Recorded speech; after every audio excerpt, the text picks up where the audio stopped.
اعوذ باللہ من الشیطان الرجیم بسم اللہ الرحمن الرحیم الحمدللہ رب العالمین والعاقبۃ للمتقین والصلاة والسلام علی سید الانبیاء والمرسلین وعلی آلہ وصحبہ اجمعین۔ ناظرین محترم السلام علیکم ورحمۃ اللہ وبرکاتہ۔ میں ہوں آپ کا میزبان محمد رئیس احمد اور پیش کیا جا رہا ہے پروگرام بزم عقیدت۔ اس پروگرام میں ہم مختلف موضوعات کے ساتھ آپ کی خدمت میں حاضر ہوتے ہیں اور حضور علیہ الصلوۃ والسلام کی تعلیمات کے حوالے سے ہم اس دوران پروگرام کر رہے ہیں۔ تو حسن اخلاق جو ہے آج ہمارا موضوع ہے۔ وَإِنَّكَ لَعَلَىٰ خُلُقٍ عَظِيمٍ، اور بے شک آپ کو اخلاق کے عظیم منصب پر فائز کیا گیا، قرآن کریم کہہ رہا ہے یہ۔ تو اس اعتبار سے نبی کریم علیہ الصلوۃ والسلام کے اخلاق حسنہ کے حوالے سے بات کی جائے گی آج، اور آپ صلی اللہ علیہ وآلہ وسلم کے اخلاق سے ہم کیا اپنی ذات اور اپنے کردار میں روشن پہلو پیدا کر سکتے ہیں، اس حوالے سے انشاءاللہ بات ہوگی۔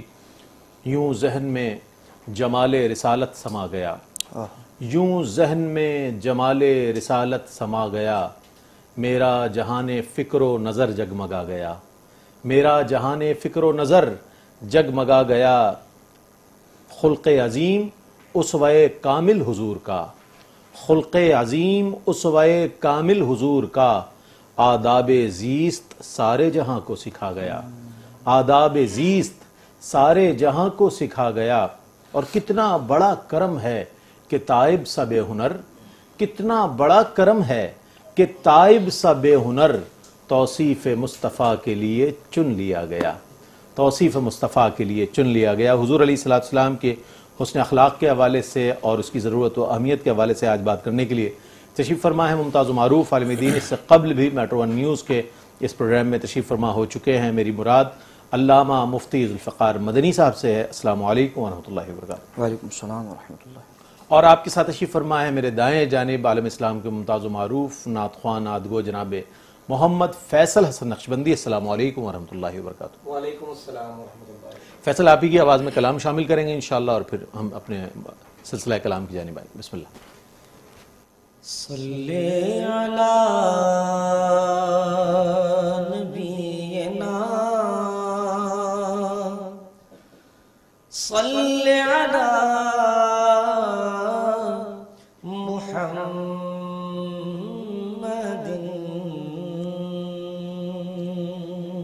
سبحان اللہ۔ یا رحمت للعالمین،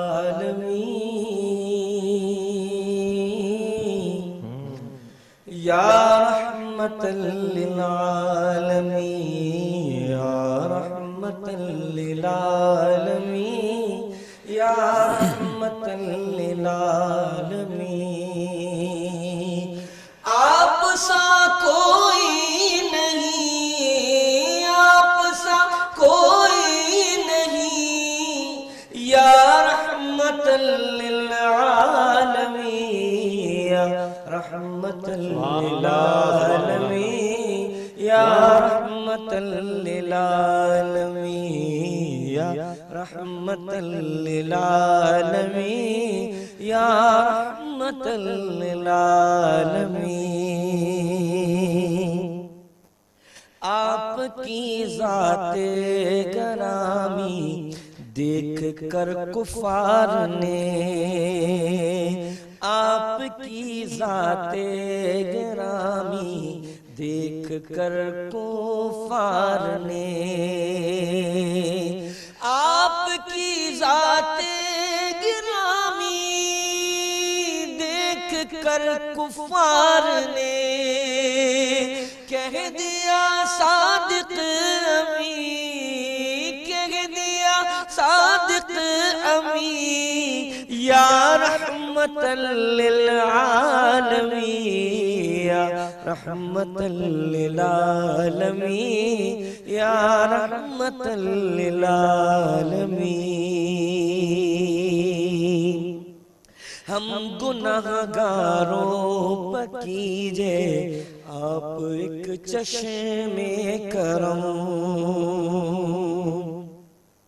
ہم گناہگاروں پہ کیجئے آپ ایک چشم کرم، ہم گناہگاروں پر کیجئے آپ ایک چشم کرم، ہم گناہگاروں پر کیجئے آپ ایک چشم کرم، یا شفیع المذنبین یا رحمت للعالمین، یا رحمت للعالمین، یا رحمت للعالمین، یا رحمت للعالمین، یا رحمت للعالمین۔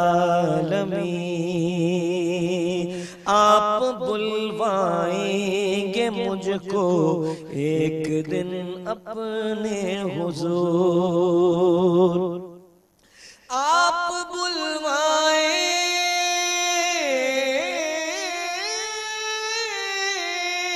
گے مجھ کو ایک دن اپنے حضور، ہے مجھے اس کا یقین، ہے مجھے اس کا یقین، یا رحمت للعالمین،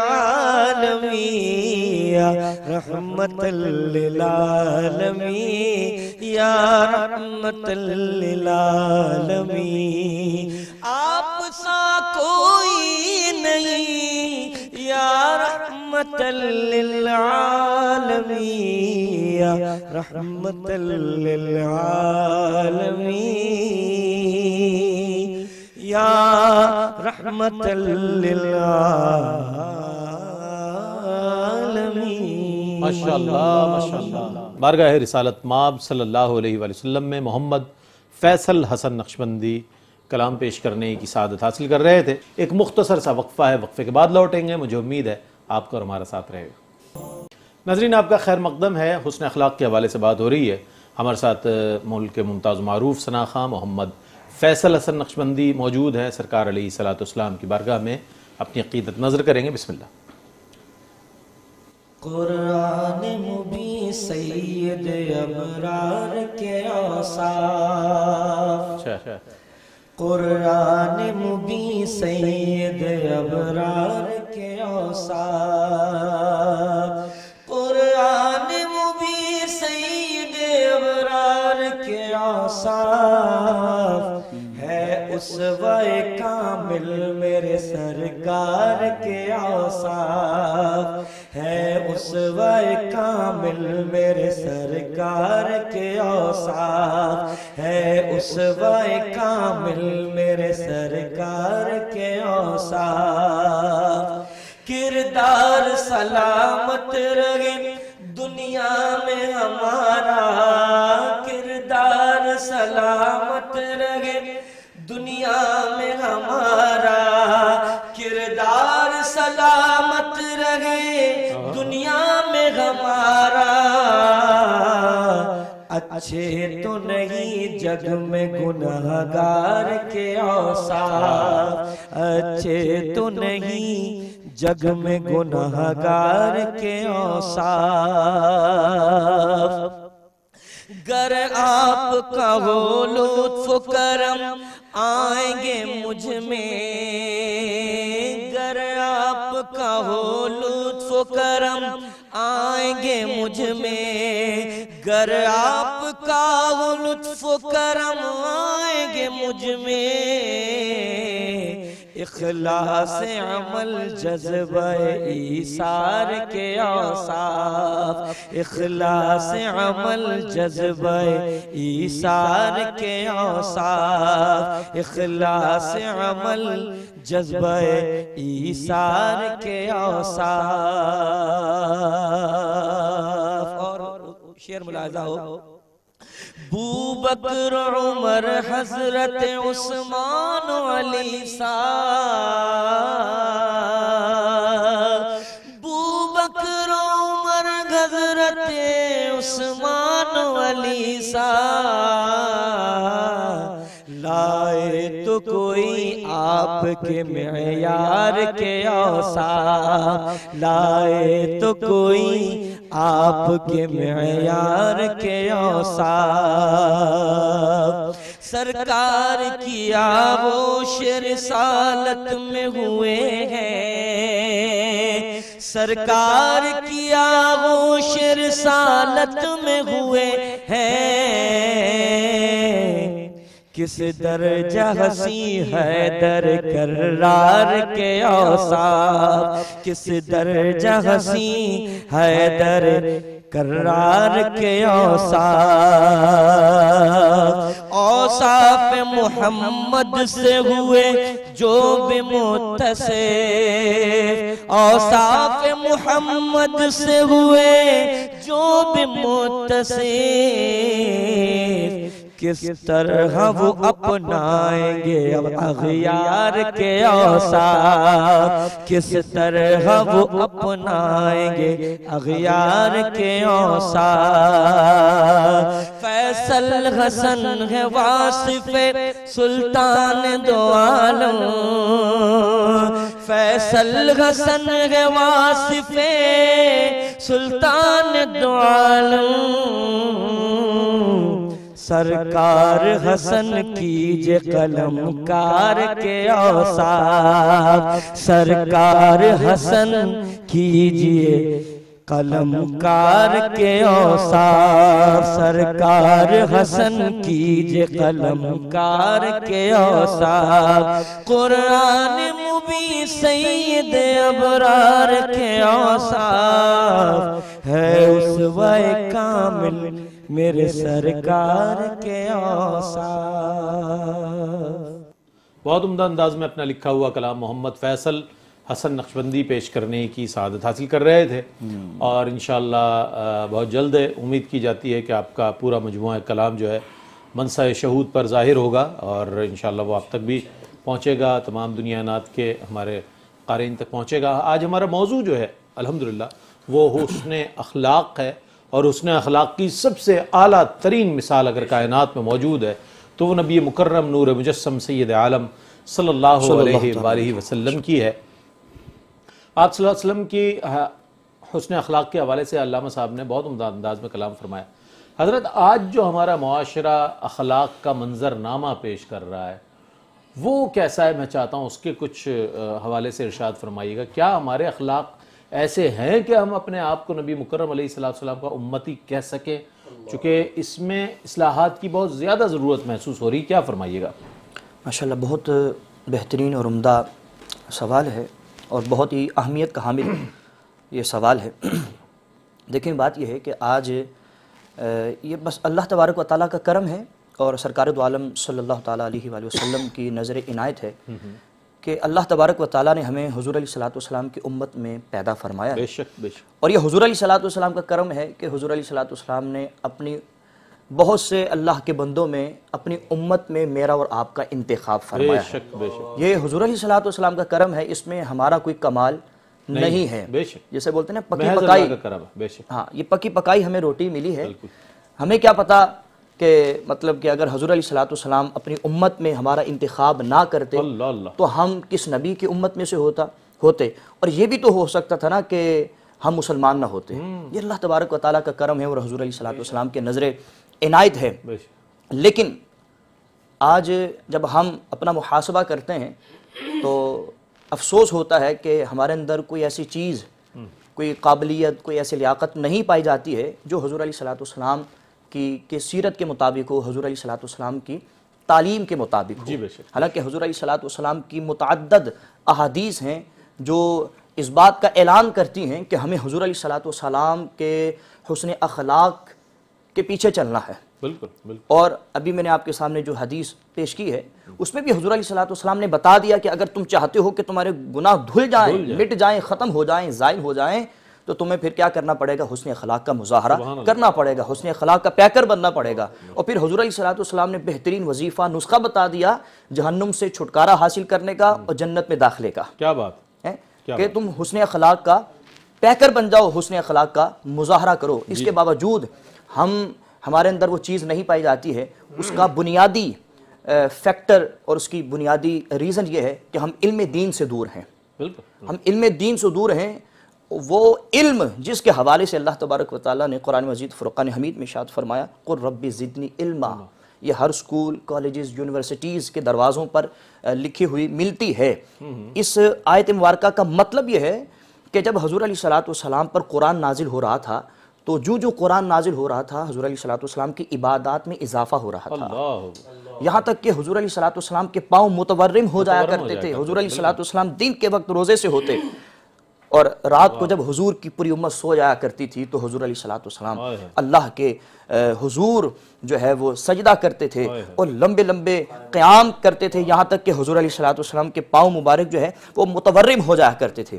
پھر اللہ تبارک و تعالیٰ نے ارشاد فرمایا طٰہٰ مَا أَنزَلْنَا عَلَيْكَ الْقُرْآنَ لِتَشْقَىٰ، اے طٰہٰ کی شان والے، ہم نے قرآن کو اس وجہ سے نازل نہیں کہ آپ اپنی ذات کو مشقت میں ڈال دیں، ہم نے اپنا قرآن کو اس وجہ سے نازل نہیں کیا آپ اپنی ذات کو مشقت میں ڈال دیں۔ قُمِ اللَّيْلَ إِلَّا قَلِيلًا، قُمِ اللَّيْلَ إِلَّا قَلِيلًا، رات کو ضرور قیام کریں، الا قلیلا، لیکن تھوڑا سو بھی جایا کریں۔ لیکن جب علم کی بات آتی ہے، حالانکہ اس وقت بھی علم حضور کا نالج تمام انبیاء کرام سے زیادہ تھا جی، اس کے باوجود اللہ تبارک و تعالیٰ نے ارشاد فرمایا اے محبوب آپ اپنے رب کی بارگاہ میں دعا کریں، قُل رَبِّ زِدْنِی عِلْمًا، قُل رَبِّ زِدْنِی عِلْمًا، اے رب میرے علم میں اضافہ فرما دے۔ تو آج اسی علم کی کمی ہمارے اندر جو ہے وہ پائی جاتی ہے، اور جب ہم علم سے محبت کریں گے، علم سیکھیں گے تو یہ چیز جو ہے وہ دور ہو جائے گی اور ہمیں پتہ چلے گا کہ ہم نے حضور علیہ السلام کی سیرت پر عمل کرنا ہے، حضور علیہ السلام کے کردار کو سامنے رکھتے ہوئے اس طرح زندگی بسر کرنی ہے۔ اور میں آپ کو بتاتا چلوں، ویسے تو حسن اخلاق کے حوالے سے ہمارا موضوع ہے، چونکہ اس کا تعلق، اس کا واسطہ جو ہے وہ علم کے ساتھ بھی بہت گہرا ہے، تو علماء فرماتے ہیں کہ 3 قسم کے علوم کا جاننا بہت ضروری ہے، ایک عقائد کا، ایک مسائل کا، اور ایک باطنی گناہ اور اس کا علاج۔ یہ ہمیں پتہ ہونا چاہیے، جیسا کہ حضور علیہ السلام نے فرمایا طالب العلم فریضۃ علی کل مسلم، کہ علم کا حاصل کرنا، علم کا طلب کرنا، علم کا تلاش کرنا ہر مسلمان مرد و عورت پر فرض ہے۔ کون سا علم فرض ہے؟ کون سا علم؟ اس سے مراد 3 قسم کے علوم ہیں۔ عقائد، آج اسکول، کالج اور یونیورسٹیز میں آپ چلے جائیں تو ایسے بچے، ایسے طلباء جن کا نام عبداللہ ہے، جن کا نام عبد الرحمن ہے، وہ سوال کرتے ہیں کہ ہمیں اللہ نے پیدا کیا، آپ یہ بتائیے اللہ کو کس نے پیدا کیا؟ حالانکہ نام عبداللہ ہے، عبداللہ کا مطلب ہوتا ہے اللہ کا بندہ، عبد الرحمن رحمان کا بندہ۔ وہ عبد الرحمن نامی لڑکا یہ سوال کر رہا ہے کہ بتائیے ہمیں اللہ نے پیدا کیا، اللہ نے، اور اللہ کو کس نے پیدا کیا؟ یعنی علم دین کی اتنی کمی پائی جاتی ہے، اور اس سوال کا تعلق جو ہے وہ عقائد و نظریات سے ہے۔ ایسے لوگ آپ کو اس معاشرے میں ملیں گے جو دوزخ کے کنسیپٹ کو نہیں مانتے ہیں، جو فرشتوں کے کنسیپٹ کو نہیں مانتے ہیں، دہریت کی طرف چلے جاتے ہیں۔ اس میں سمجھتا ہوں کہ اگر والدین تھوڑا سا غور کریں، اپنے بچوں کی تربیت کریں تو بچوں کو عقائد کی طرف لا سکتے ہیں اور حضور علیہ السلام کی سیرت کی طرف لا سکتے ہیں۔ اور آج آپ دیکھ لیجئے بہت سے ایسے نوجوان ہیں جو مطلب کہ ان سے آپ دنیاوی ہر کام کروا لیں، فر انگلش بولیں گے، لیکن جب ان سے پوچھا جاتا ہے کہ بتاؤ کہ نماز پڑھنے کا کیا طریقہ ہے، وضو کے فرائض بتاؤ اور کس طرح سے وضو کیا جاتا ہے، تو وہ خاموش ہو جاتے ہیں۔ علم دین کی کمی پائی جاتی ہے، اور علم دین کی کمی کی وجہ سے ہمارے اندر بہت زیادہ غلطیاں پائی جاتی ہیں۔ اس میں ایک غلطی یہ بھی ہے کہ ہم حضور علیہ السلام کے اخلاق حسنہ کو پس پشت ڈال چکے ہیں کہ حضور علیہ السلام نے کس طرح سے زندگی بسر کی ہے۔ اگر ہم حضور علیہ السلام کے اخلاق پر تھوڑی سی توجہ ڈالیں تو ہماری زندگی بھی اچھی ہو سکتی ہے، اور ہماری قبر بھی ٹھنڈی ہو سکتی ہے، اور ہماری آخرت جو ہے وہ بھلی ہو سکتی ہے۔ اس حوالے سے حضور علیہ السلام کی ایک حدیث ہے کہ اب حضور علیہ السلام کے اخلاق کیا ہیں۔ ابھی تو ہم بات کر رہے تھے کہ حضور علیہ السلام حسن اخلاق کا مظاہرہ کیا کرتے تھے، اسی وجہ سے ہمیں بھی حسن اخلاق کا مظاہرہ کرنا چاہیے۔ اب یہ اخلاق ہیں کیا؟ مسلم شریف کے اندر یہ حدیث موجود ہے کہ سرکار دو عالم صلی اللہ تعالیٰ علیہ وآلہ وسلم کے حوالے سے آتا ہے کہ حضور نہ تو طبعاً بری باتیں کرتے تھے نہ تکلفاً، مطلب کہ حضور علیہ السلام کی طبیعت اور حضور کے مزاج میں یہ تھا ہی نہیں کہ حضور بری باتیں کریں، اور نہ ہی تکلفاً، مطلب ارادتاً بھی حضور علیہ السلام بری باتیں نہیں کیا کرتے تھے۔ یہ چیز ہمیں اچھی صحبت کا درس دیتی ہے۔ یہ چیز ہمیں اچھی مع الصادقین ہے نا، گورو مع الصادقین، اللہ تبارک و تعالیٰ نے قرآن مجید فرقان حمید میں ارشاد فرمایا صحبت صالح ترا صالح کنت، صحبت طالع ترا طالع کنت، اچھوں کی صحبت تجھے اچھا بنا دے گی اور بروں کی صحبت تجھے برا بنا دے گی۔ اب انسان کی مرضی ہے، وہ اچھا بننا چاہتا ہے تو اچھوں کی صحبت اختیار کرے گا، اگر برا بننا چاہتا ہے تو وہ بروں کی صحبت اختیار کرے گا۔ اس کے بعد دیکھیے مسلم شریف کی اس حدیث کے بعد آتا ہے کہ حضور علیہ الصلوۃ والسلام نہ تو طبعاً بری باتیں کرتے تھے نہ تکلفاً، اور اگر کوئی شخص حضور علیہ الصلوۃ والسلام کو نقصان پہنچاتا تھا ذاتی طور پر حضور کو نقصان پہنچاتا تو حضور علیہ الصلوۃ والسلام معاف کر دیا کرتے تھے۔ تو اس حدیث سے ہمیں پتہ چلا کہ حسن اخلاق کا ایک پہلو یہ بھی ہے کہ اگر کوئی شخص آپ کو ذاتی اعتبار سے ذاتی طور پر نقصان پہنچا رہا ہے تو اللہ کی رضا، اللہ کی خوشنودی حاصل کرنے کی نیت سے آپ درگزر کریں، اور یہ حسن اخلاق کا ایک پہلو ہے جو میں حضور علیہ الصلوۃ والسلام کے کردار، حضور کی سیرت میں نظر آتا ہے۔ حدیث مکمل کر رہا ہوں، اور اس حدیث کا تیسرا پہلو یہ ہے کہ حضور علیہ الصلوۃ والسلام شور و غل نہیں مچایا کرتے تھے۔ آج آپ نے دیکھا ہوگا کہ نوجوان طبقہ جو ہے وہ سیٹرڈے نائٹ کو سڑکوں پہ نکل آتے ہیں۔ ہمارے پاکستان کے جو لوگ ہیں، خصوصاً نوجوان طبقہ ہے، اس کا یہ ایک وتیرہ اور مزاج بن چکا ہے کہ اس نے سیٹرڈے نائٹ جو ہے وہ جاگ کر گزارنی ہے۔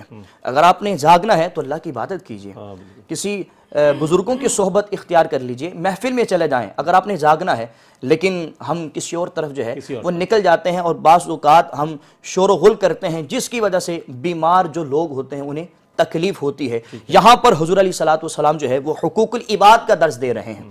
آپ حضور علیہ الصلوۃ والسلام کی سیرت کا مطالعہ کریں تو پتہ چلتا ہے کہ حضور علیہ الصلوۃ والسلام کیا کیا کام کیا کرتے تھے اور ہم نے کیا کرنا ہے، حضور علیہ الصلوۃ والسلام کون کون سے کام نہیں کرتے تھے اور ہم کیا کر رہے ہیں۔ بالکل صحیح فرمایا آپ نے۔ ناظرین ایک مختصر سا وقفہ ہے، وقفے کے بعد لوٹتے ہیں، مجھے امید ہے آپ کا اور ہمارا ساتھ رہے گا۔ ناظرین آپ کا خیر مقدم ہے۔ آج حسن اخلاق ہمارا موضوع ہے، اور اگر ہم چاہیں تو ظاہر ہے اس پروگرام کو 5 گھنٹے کا بھی کر سکتے ہیں، سوالات کر کے، لیکن مسئلہ یہ ہے اور معاملہ یہ ہے کہ ہم بالکل فیکٹس اینڈ فیگر پر بات کریں۔ ایک چیز ہے تھیوری اور ایک ہے پریکٹیکل۔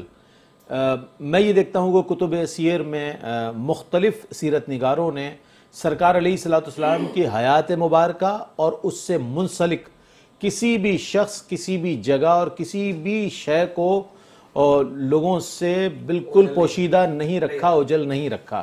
اس قدر کام ہوا ہے، اور میرا خیال ہے اور یقین ہے اس بات پر کہ کائنات میں واحد ہستی نبی مکرم صلی اللہ علیہ وآلہ وسلم کی ہے کہ جن کی جو سواری ہے اس کی بھی نسلوں کی تفصیل جو ہے تفسیر نگاروں نے جو ہے، سیرت نگاروں نے جو ہے وہ ہمارے لیے لکھ رکھی ہے، تاکہ ہم حضور علیہ السلام کی سیرت کا کوئی بھی گوشہ ہمارے آنکھوں سے اوجھل نہ رہے، پوشیدہ نہ رہے۔ اب حضرت یہ فرمائیے گا، چونکہ یہ آخری سیگمنٹ ہے اور اس کا یہ آخری سوال ہے ممکنہ طور پر، کہ ایک تو ہوتی ہے تھیوری، جیسا کہ آپ نے فرمایا یہ ساری کتابی باتیں ہیں، ایک ہوتا ہے پریکٹیکل۔ تو یہ بتائیے عملاً نبی کریم علیہ الصلوۃ والسلام کی سیرت مبارکہ کو اپنانے کے حوالے سے ہمیں کیا کوششیں کرنی چاہیے؟ چونکہ سیرت کی کتب تو بہت زیادہ ہیں، اس کے ہم مختلف واقعات علماء حضرات سے محراب و منبر سے لوگوں کے کانوں میں بھی جاتے ہیں، لوگ سنتے بھی ہیں، لیکن عملاً اس کو کس طرح امپلیمنٹ کیا جائے گا یا کیا جا سکتا ہے؟ میں چاہتا ہوں اس پر کچھ کلام فرمائیں۔ جی دیکھیں، سب سے پہلے تو ہمیں قرآن کا مطالعہ اور احادیث کا مطالعہ کرنا پڑے گا۔ بغیر علم کے عمل بیکار ہے۔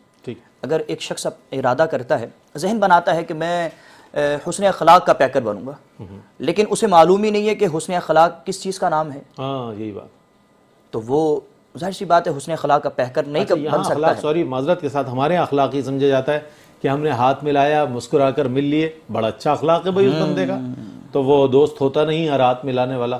تم تکلف کو بھی اخلاق سمجھتے ہو فراز، دوست ہوتا نہیں ہر ہاتھ ملانے والا۔ تو یہ اخلاق کا ہمارے ہاں جو معنی اور مفہوم ہے یہ ہے کہ اگر کسی نے مسکرا کر آپ سے ہاتھ ملا لیا، بہت گرم جوشی سے تپاک سے مل لیا، جناب اس کا اخلاق بہت اچھا ہے، جبکہ اسلام میں خلق اور اخلاق کے جو بہت وسیع تر معنی ہیں۔ کیا فرمائیے؟ مسلم شریف کے اس حوالے سے حدیث ہے کہ راوی فرماتے ہیں کہ سرکار دو عالم صلی اللہ تعالیٰ علیہ وآلہ وسلم، بلکہ حضرت عائشہ صدیقہ رضی اللہ تعالیٰ عنہ اس حدیث کی راوی ہیں، فرماتی ہیں کہ جب کوئی شخص حضور علیہ الصلوۃ والسلام کو ذاتی اعتبار سے نقصان پہنچاتا، آپ نے جو سوال کیا اسی کے مطابق بالکل یہی حدیث ہے کہ ہمارے ہاں حسن اخلاق کا مطلب و معنی کیا ہے۔ جی ہمارے ہاں یہ سمجھا جاتا ہے کہ ہر موقع پر ہم نے پیار و محبت کے ساتھ کام لینا ہے اور درگزر کا مظاہرہ کرنا ہے. معذرت کے ساتھ حسن اخلاق کا ایک پہلو یہ ہے، لیکن مکمل حسن اخلاق یہ نہیں ہے کہ ہر موقع محل کی مناسبت سے ہر موقع محل میں آپ نے جو ہے پیار محبت کے ساتھ جو ہے وہ کام لینا ہے. ایسا نہیں ہے. حضرت عائشہ صدیقہ رضی اللہ تعالی عنہا آپ فرماتی ہیں کہ اگر کوئی شخص حضور علیہ الصلوۃ والسلام کو ذاتی اعتبار سے نقصان پہنچاتا، اب چونکہ اس نقصان کا تعلق ذات سے ہے تو حضور علیہ الصلوۃ والسلام سے بڑھ کر میں نے درگزر کرنے والا اور معاف کرنے والا نہیں دیکھا. اس کا مطلب یہ ہے، وہ یہ فرما رہی ہیں کہ انہوں نے اپنے والد محترم کو بھی دیکھا ہوگا اور بھی لوگوں کو دیکھا ہوگا کہ وہ درگزر کرتے ہیں، لیکن فرماتی ہیں کہ حضور علیہ الصلوۃ والسلام سے بڑھ کر میں نے درگزر کرنے والا معاف کرنے والا نہیں دیکھا. اب ذرا اس کا دوسرا پہلو دیکھ لیجئے. آپ ہی ارشاد فرماتی ہیں لیکن جب کوئی شخص حدود اللہ کو پامال کیا کرتا تھا، یہ بھی حسن اخلاق ہے، اور یہ بھی حسن اخلاق میں شامل ہے کہ اگر کوئی شخص حدود اللہ کو پامال کرنے کی کوشش کرتا تھا، اس کو پس پشت ڈالتا تھا، تو حضور علیہ الصلوۃ والسلام سے زیادہ میں نے سخت گیر بھی نہیں دیکھا. اور ہمارے ہاں یہ کام الٹ ہو رہا ہے. اگر کوئی شخص ذاتی اعتبار سے ہمیں نقصان پہنچائے تو ہم جلال میں آ جاتے ہیں اور غضب میں آ جاتے ہیں اور انتقام لینے کی کوشش کرتے ہیں. رسول کا معاملہ ہوتا ہے تو مولوی لوگ، یہ تو مولوی لوگ ہیں. اس نے اپنی قبر میں جانا، میں نے اپنی قبر میں جانا. جی اس نے اپنی قبر میں جانا. اگر وہ نماز نہیں پڑھتا ہے، اگر وہ حدود اللہ کو پامال کرتا ہے، حدود اللہ کو پامال کرتا ہے، تو لہذا ہمیں غصہ تک نہیں آتا اور مطلب کہ ہمارا اس وقت یہ رویہ ہوتا ہے کہ ہم سمجھتے ہیں حمیت و غیرت نہیں باقی رہی نا حضرت، معذرت کے ساتھ، تو پھر برا بھی نہیں لگتا. جی جی جی ہمیں ہمارے نزدیک وہ بات بری ہوتی ہے کہ جو ہماری طرف ہماری ذات کی طرف آتی ہے. جی ہمیں کوئی نقصان پہنچائے تو ہم انتقام لینے کی کوشش کرتے ہیں اور کہتے ہیں کہ جب تک میں انتقام نہیں لوں گا، جب تک میں اس کو نقصان نہیں پہنچاؤں گا، میرا غصہ جو ہے وہ ٹھنڈا نہیں ہوگا. اور لوگ بڑے فخر کے ساتھ یہ بات کرتے ہیں، لیکن حضور علیہ الصلوۃ والسلام کی سیرت، حضور کا کردار ہمیں کچھ اور ہی پیغام دیتا ہے کہ حضور علیہ الصلوۃ والسلام ہیں. مقام و مرتبہ دیکھیے، سٹیٹس دیکھیے، ڈگنیٹی دیکھیے. اس کے باوجود حضرت عائشہ صدیقہ رضی اللہ تعالی عنہ فرماتی ہیں کہ حضور علیہ الصلوۃ والسلام معاف کر دیا کرتے تھے، معاف کر دیتے تھے، اور اجر کی نیت سے کہ اللہ تبارک و تعالیٰ اس کا مجھے اجر عطا فرمائے گا. لیکن اگر کوئی حدود اللہ کو پامال کرتا تو پھر حضور علیہ الصلوۃ والسلام غم و غصے کا اظہار فرمایا کرتے تھے. تو ہمیں پتہ چلا کہ حسن اخلاق میں صرف محبت ہی محبت نہیں ہے، غصہ بھی ہے. ہمارے ہاں یہ سمجھا جاتا ہے کہ جی غصہ نہیں کرنا چاہیے. فرمایا نا کہ کعبے کے غلاف میں بھی اگر نظر آ جائے تو اس کو قتل کر دیا جائے. الحمدللہ یہ بھی جی بالکل. اب دیکھیں نا ہمارے ہاں یہ مطلقاً کہا جاتا ہے جی غصہ حرام ہے. ایسا نہیں ہے، مطلقاً غصہ حرام نہیں ہے. غصہ بعض اوقات ضروری ہوتا ہے اور بعض اوقات غصہ کرنا حضور کی سنت ہوتا ہے. حضور علیہ الصلوۃ والسلام کی سیرت کا تو مطالعہ کیجئے. آپ نے سیرت کی کتابوں کا مطالعہ نہیں کیا اور اپنے بزرگوں سے سن رکھا ہے کہ جی غصہ نہیں کرنا چاہیے، غصہ شیطان کی جانب سے ہے، لہٰذا اگر بچے جو ہیں وہ غیر تربیت یافتہ ہیں تو پھر بھی آپ محبت کا اظہار کیجئے. اگر کوئی شخص حدود اللہ کو پامال کر رہا ہے، آپ کے بچے نماز نہیں پڑھ رہے ہیں، بچی جو ہے وہ حضرت فاطمہ الزہرا رضی اللہ تعالی عنہا کی سیرت پر عمل نہیں کر رہی ہے، پورا معاشرہ ان کو برا کہہ رہا ہے، لیکن باپ کہتا ہے نہیں کوئی ایسا مسئلہ نہیں، پیار محبت کے ساتھ کام چلانا چاہیے. نہیں، جب اپنی ذات کی باری آئے تو ہم معاف کر سکتے ہیں، لیکن جب شریعت کی بات آئے گی تو آپ کو تھوڑا سا غصہ بھی آنا چاہیے. اور یہ حضور علیہ الصلوۃ والسلام کے اخلاق میں شامل ہے. یہ وہی اخلاق ہیں جن کی تعریف اللہ تبارک و تعالیٰ نے قرآن مجید فرقان حمید میں کی ہے. وَإِنَّكَ لَعَلَىٰ خُلُقٍ عَظِيمٍ کہ حضور علیہ الصلوۃ والسلام خلق کے بلند درجے پر فائز ہیں. کیا مطلب کہ حضور علیہ الصلوۃ والسلام کے اخلاق میں یہ چیز بھی آتی ہے کہ اگر کوئی حدود اللہ کو پامال کرے گا، شریعت کا تمسخر اڑائے گا، شریعت کو پس پشت ڈالے گا اور جو ہے وہ دنیا کا بادشاہ بننے کی کوشش کرے گا، خدا بننے کی کوشش کرے گا کہ میری شریعت ہے، حضور علیہ الصلوۃ والسلام کی شریعت کو پس پشت ڈالے گا، تو اس وقت آپ کو غصہ، غم و غصہ کا مظاہرہ جو ہے وہ کرنا چاہیے. یہ حضور علیہ الصلوۃ والسلام کے اخلاق میں شامل ہے. میں بہت شکریہ ادا کروں گا آپ کی تشریف آوری کا کہ اس قدر اہم موضوع پر آپ نے بہت خوبصورت کلام فرمایا ماشاءاللہ، قرآن و حدیث کی روشنی میں اور اصحاب اکرام رضوان اللہ تعالیٰ علیہ مجمعین کی زندگی کے حوالے سے درگزر کا حوالہ آیا. حضرت سیدنا صدیق اکبر رضی اللہ تعالیٰ عنہ سے ایک شخص بد کلامی کر رہا تھا، مستقل بد کلامی کر رہا تھا، اور آپ جو ہیں خاموشی سے کھڑے صبر فرما رہے تھے. نبی کریم علیہ السلام کا وہاں سے گزر ہوا، سرکار نے معاملہ دیکھا اور تبسم فرمانے لگے اور وہ شخص بولا جا رہا ہے اور حضرت ابوبکر صدیق خاموش کھڑے ہیں۔ جیسے ہی حضرت ابوبکر صدیق رضی اللہ تعالیٰ عنہ نے اس شخص کی بات کا جواب دینا شروع کیا، اسی کے انداز میں، اسی کے لہجے میں لوٹائے الفاظ، تو نبی کریم علیہ السلام کے چہرہ انور پر ناگوار اثرات مرتب ہوئے اور آپ صلی اللہ علیہ وسلم تشریف لے گئے۔ تو سیدنا صدیق اکبر بعد میں حاضر ہوئے، یا رسول اللہ صلی اللہ علیہ وسلم، وہ شخص تو مجھے اس قدر برا بھلا کہہ رہا تھا، میں خاموشی سے کھڑا تھا، آپ تبسم فرما رہے تھے، اس کے بعد جب میں نے جواب دیا تو ناراضگی کے آثار آپ کے چہرے سے نمایاں ہوئے۔ تو میں یہ پوچھنا چاہتا ہوں کہ مجھ سے کیا گستاخی ہوئی؟ آپ فرماتے ہیں کہ اے ابوبکر، جب تک تم خاموش تھے تو فرشتے تمہارے لیے استغفار کر رہے تھے، جب تک تم خاموش تھے برداشت کر رہے تھے، اور جب تم نے بولنا شروع کیا تو فرشتے چلے گئے۔ مجھے یہ بات مناسب نہیں لگی اور میں بھی پھر وہاں سے چلا آیا۔ یہ درگزر کا معاملہ۔ لیکن دینی حمیت اور غیرت کی بات آئے تو پھر سیدنا عمر فاروق رضی اللہ تعالیٰ عنہ کی وہ مثال بھی موجود ہے کہ ایک منافق اور ایک مومن جب سرکار علیہ حضور حضرت فاروق اعظم رضی اللہ تعالیٰ عنہ کی بارگاہ میں حاضر ہوتے ہیں، جبکہ فیصلہ دے چکے ہوتے ہیں رسالت مآب صلی اللہ علیہ وسلم، تو پھر اس کا فیصلہ جو ہے حضرت عمر فاروق رضی اللہ تعالیٰ عنہ کی تلوار کیا کرتی ہے۔ تو یہ دونوں چیزیں ہیں، یہ ان چیزوں کا توازن ہی دین کی تعلیمات میں موجود ہے۔ اللہ تعالیٰ سے دعا ہے کہ اللہ تعالیٰ ہمیں نبی کریم علیہ السلام کے اخلاق حسنہ سے روشنی حاصل کرنے کی توفیق عطا فرمائے۔ محمد فیصل حسن نقشبندی، آپ کی آمد کا بہت شکریہ ادا کروں گا۔ آخر میں کلام پیش کریں گے، اس کے ساتھ ہی اپنے میزبان محمد رئیس احمد کو اجازت دیجیے۔ اللہ حافظ۔ محمد محمد محمد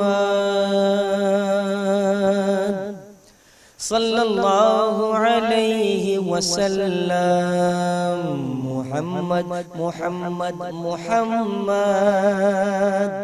صلی اللہ علیہ وسلم، روشنی کا عروج، ظلمتوں کا زوال، آئینہ بھی وہی عکس جمال، کس کا جے کمال، کس کا جے کمال، میم حامیم دال، مصطفیٰ بے مثال، میم حامیم دال، مصطفیٰ بے مثال، ان کا جود و کرم دشمنوں کو امان، دست